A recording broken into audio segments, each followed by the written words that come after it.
Oh, good evening. Here's Roy. Little update. Elton, I finally got the mower over here. I messed up too. I bumped that corn. But guess what? We still got jackasses hiding. Oh my land. I knew that needed picked yesterday. Holy cow. Dead go. That one's gonna be a little tough. It was raining and late yesterday, like it's late today, but not raining. And if I'm gonna do this one-handed, I need a pair of scissors or pruning shears. What? I have never seen this in my life. This okra is apparently trying to grow another okra. I don't know. It had a flower on it, I guess. I'll leave that outside.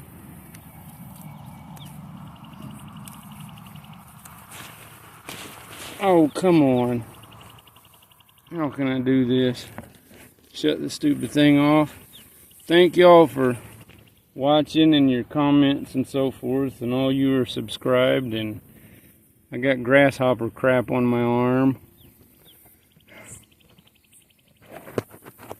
Got a little bit of food growing. What the darn vermin aren't destroying. We got another nice oversized okra there. That's a nice size right here. That one is. There's another big one. Yeah, they were nowhere near this big just a couple days ago. Normally my okra plants get much taller where I can actually see, but this time they're small in height. And oh boy, look at this. Yeah, I don't know if I'll be eating these fresh. I may have to cut them up and cook them into something, boil them. But I already learned frying them when they get that big, they don't work out so good. And I don't really like them getting slimy either by boiling them. I've learned they best just to eat it off the bush. And since these sorry suckers are there, I got to clean them, of course, first. Let's get off of my stuff, you suckers. They use it for a toilet. And over here, there's the poor little corn heads, or stalks, with destroyed corn heads, cobs on them. Look at that, them stupid sorry bugs got a hold of it. And I goofed up with the darn big zero-turn mower. Over here, the cradius radishes are staying crazy. Just roots on top of the ground. All sorts of stuff growing in here that's basically weeds. Some of it may be edible. Here comes maybe another elm tree. Here's an elm tree I need to go plant somewhere after pulling it out. Little stinking worm. I barely can get anything as it is. You go away, sucker.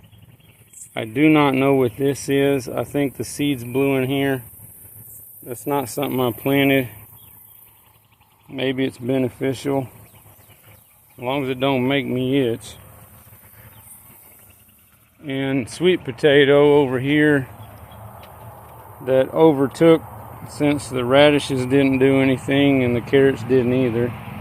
At least sweet potato. And I'm thinking about, if I harvest some and then have some start sprouting again in the house too soon or something, I may go ahead and plant them inside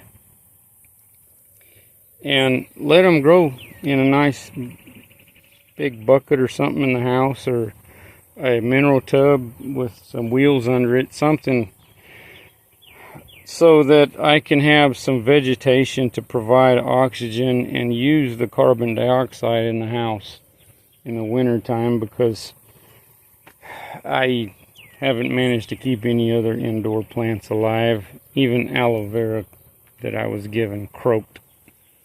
So it is what it is. See over here past this holding tank of rainwater that I've got the drain open because it's full. That way the water doesn't stay right at the corner of the house and make it sink. Here we go. Can you see? Oh, got my finger in the way. Yeah, right there's a tiny little squash. There had been another, but I guess it did not make it. The peas and stuff that were there just eventually shriveled up. The other stuff right along the fence line never grew. There's some purslane down there. I'm thinking about just running the mower through there, even if there's purslane. And, oh, fell in a hole. You stand on a post.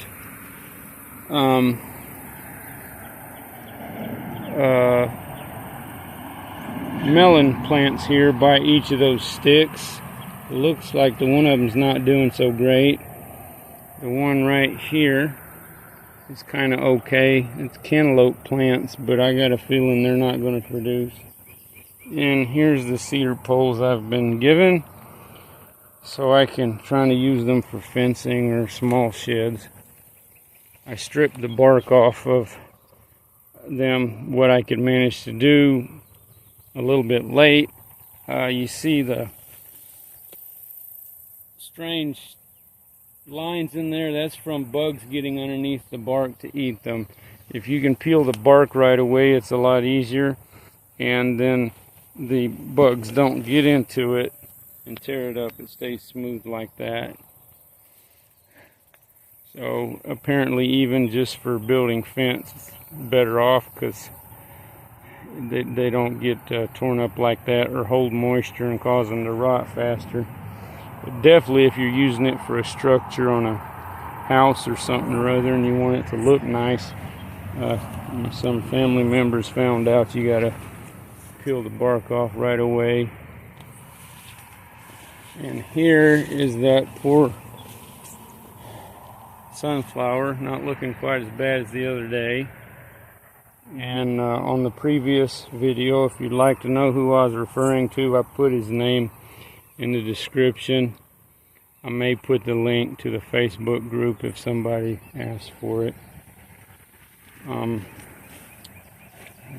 just, I've got a missing persons playlist that starts with videos on that young farmer and then goes to other folks as well. So thanks, take care.